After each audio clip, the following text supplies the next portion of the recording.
Chris, quarter-finalists in the FA Cup now. Your thoughts on a quite incredible night here at Reading, really? Yeah, got the job done. Fantastic for Didsey to get off the mark.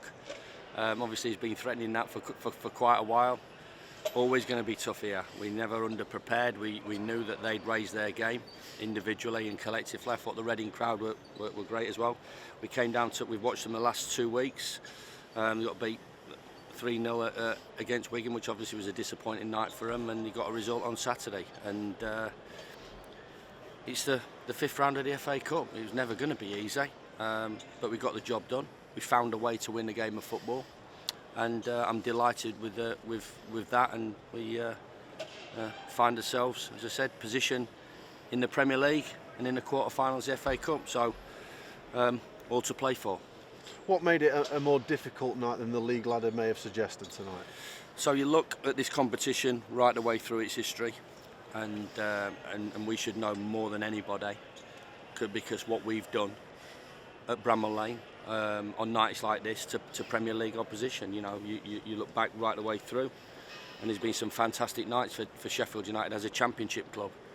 So we were always up against it. You know, they had nothing to lose. Expectation, obviously, was for us to win. But as I've said all along, whether it's the Premier League or whether it's us tonight versus a Championship side, you've got to get the job done. You've got to find a way to win a game of football. We had a couple of enforced changes, which obviously weren't great for us.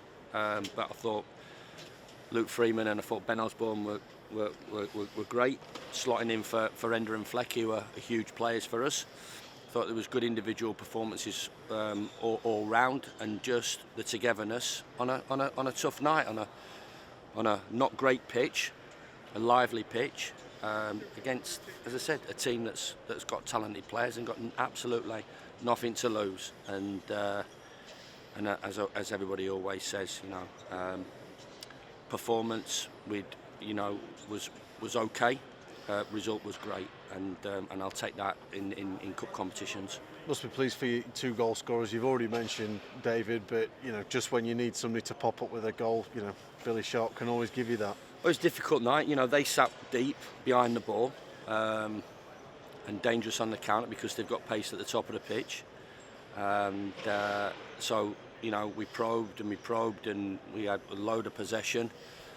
We'd have liked to have been a little bit more effective going forward, but obviously got a great goal from David McGoldrick, great ball from Ben Osborne that got us going.